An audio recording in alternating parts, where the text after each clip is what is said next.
There are moments in a television season that feel like a door closing. And then there are moments that feel like a door opening onto something you didn't even know was there. Something darker, more complicated, more interesting than what came before. The kind of moment that makes you sit up and realize the show you've been watching is about to become a different show entirely. And you're not sure yet whether to be excited or terrified, so you land somewhere in between and you just hold on. Mel's deposition at the end of Season 2 of The Pitt is that moment. And I want to spend some real time on it, because I don't think it's been fully appreciated for what it is. Not just as a season finale beat, not just as a cliffhanger designed to bring you back for Season 3, but as a genuine structural pivot that changes the terms of Mel's entire story, changes the emotional register she's operating in, and opens up territory that this show has never explored before. Territory that, if the writers handle it the way the best version of this show handles things, could produce some of the most compelling television The Pitt has ever made. But let's back up, because context is everything. Mel, from the moment she was introduced, is a specific kind of character.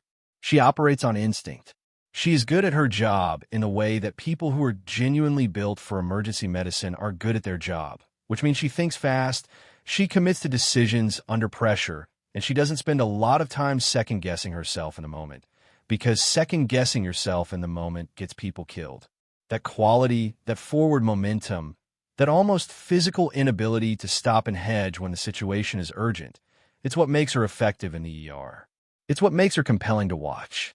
There's something almost kinetic about how she moves through the emergency department, like she exists in a permanent state of controlled urgency, like her whole nervous system has been calibrated for crisis.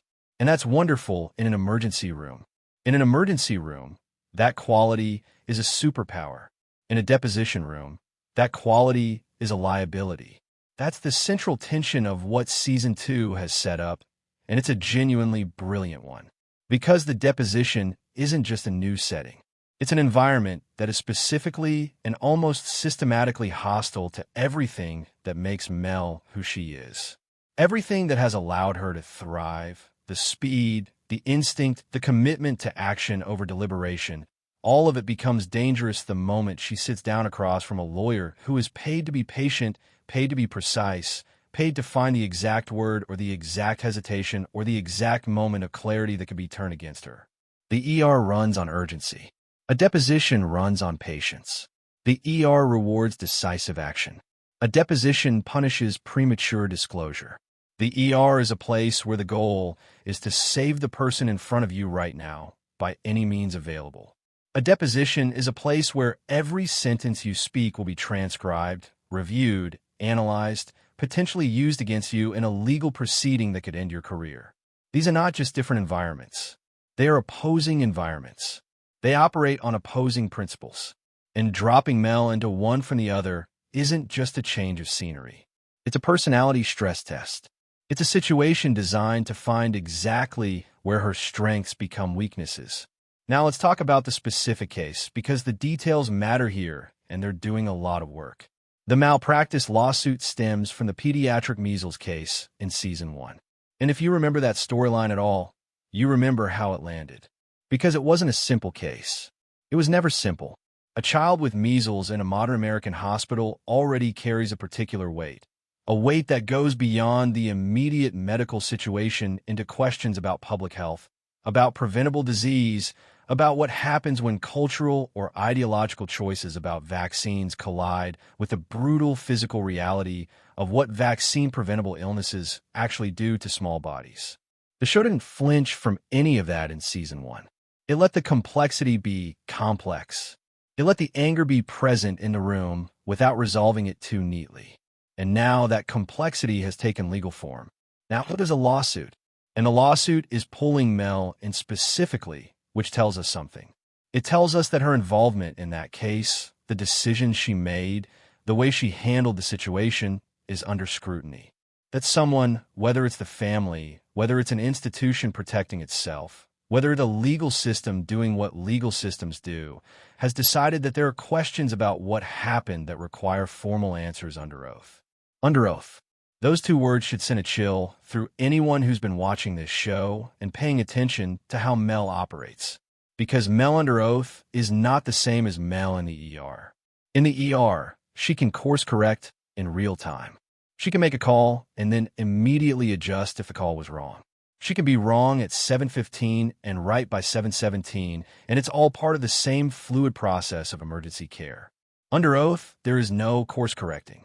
There is no real-time adjustment. There is the record. There is what she said. There is what she can be held to.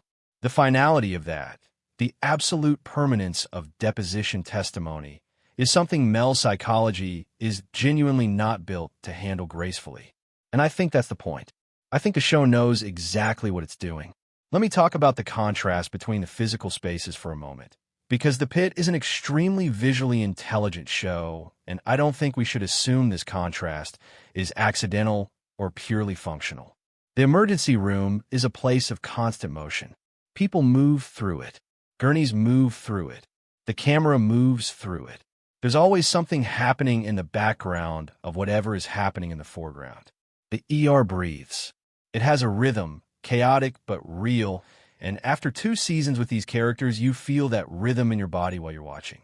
You know when it accelerates, and you know when it briefly, rarely, exhales. A deposition room is the opposite of all of that. A deposition room is static. It is a table and chairs, and the particular quality of silence that exists when people are choosing very carefully what to say. The camera in a deposition scene, if the show shoots this the way it should be shot, will do something completely different from what it does in the ER. Tighter frames, less movement, the kind of stillness that feels like pressure rather than peace. And Mel in that stillness, Mel stripped of the motion and the urgency and the physical environment that has always been her context, is going to look different, is going to feel different, is going to have to find resources that the ER never required her to develop. That's extraordinary dramatic territory. That's a character being asked to become something she's never been, in a situation where becoming it isn't optional. Now, let's get into the theories, because this is the part where I want to actually think through what Season 3 might look like if the show is brave enough to follow this thread all the way. The first and most obvious question is what she says in the deposition. And I don't mean just the content of her testimony, though that matters. I mean the how of it. Because Mel telling the truth in a deposition room is a radically different thing than Mel telling the truth in an ER. In the ER, truth is clinical. It's documented in charts. It's communicated in the shared language of medicine between people who all understand the stakes and the context. In a deposition, truth gets mediated through language that is designed by lawyers for legal purposes, and the truth that gets built in that room may not resemble the experiential truth that Mel lived through it all. She might say something that is completely honest from her perspective and have it mean something entirely different in the legal record. That gap between what she knows happened and what the deposition makes it look like happened is a source of dramatic tension that could sustain a significant portion of Season 3. The second question is about the institution, because malpractice cases are not just about individual doctors. They're about hospitals. They're about systems. And one of the things the Pitt has always been quietly but insistently about is the gap between what individual medical professionals believe their obligations are and what the institutions employing them need from them. Mel has navigated that tension before in the diffuse, daily way that all the doctors on this show navigated. But a malpractice lawsuit makes that tension explicit and formal. The hospital has lawyers. Those lawyers have a strategy. That strategy may or may not align with what Mel would consider the honest account of what happened. And Mel being asked, implicitly or explicitly, to align her testimony with the institutional strategy rather than her own understanding of the truth, that is a conflict that could break something open in her character in ways the show has been building toward without quite knowing it. Because here's the thing about Mel that I think is sometimes underappreciated. Underneath the forward momentum, underneath the instinct and the action orientation, there is a genuine moral core. She isn't just reactive. She has values. She has a sense of what medicine is for and what she's supposed to be doing and why it matters. And those values have mostly been able to coexist with the institutional realities of working in an overwhelmed public emergency room, because the day-to-day of the ER doesn't usually require her to formally declare them. She can just live them moment to moment in the decisions she makes with patients. A deposition changes that. A deposition requires her to make her values explicit, to translate them into language, to defend them in an environment that isn't interested in values but in liability. What happens to a person with a strong moral core when they're forced to defend that core in a system that doesn't speak its language? That's a genuinely fascinating question. And I think Season 3 is going to try to answer it. That there's another dimension to this that I want to explore, which is what the deposition does to Mel psychologically in the space between the summons and the testimony. Because we're not just going to cut from the Season 2 finale directly to her sitting in the deposition room. There's going to be a period of anticipation, of preparation, of Mel being asked to sit with something that she cannot act her way out of, cannot forward momentum her way through. She's going to have to wait. She's going to have to prepare.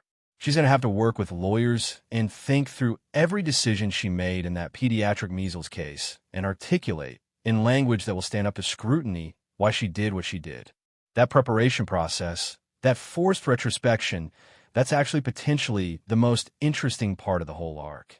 Because Mel has never been a character who looks backward. The nature of emergency medicine doesn't allow for backward looking in the moment. And the nature of Mel's psychology doesn't encourage it even in the moments when it might be available. She's always moving forward. She's always on to the next thing.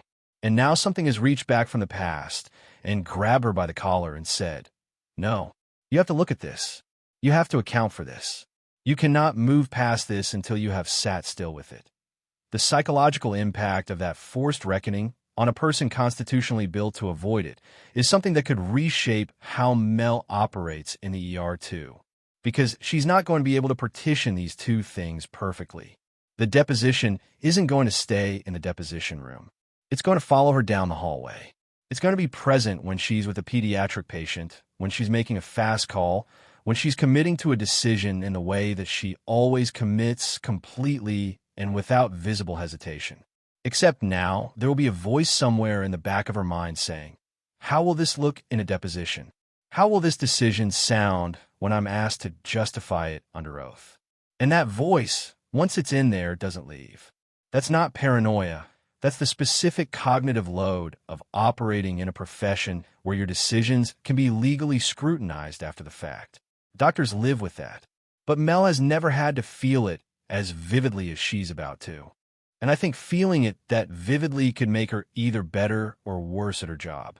And the show being honest about which one, and maybe showing us both at different points, that's the complexity that makes great television. Let's talk about what's actually at stake professionally. Because the malpractice exposure here is real, and the show shouldn't minimize it. Physicians have lost careers to cases like this.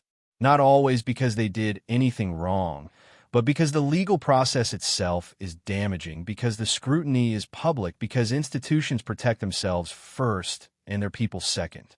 Mel's reputation within Pittsburgh Trauma Medical could genuinely be affected by how this plays out.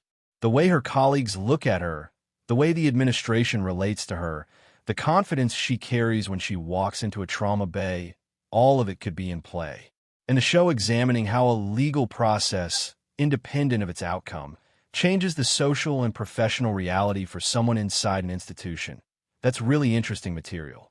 There's also the question of the family at the center of the case. The family of the child from the measles storyline. Because they're not abstractions. The show introduced them as people.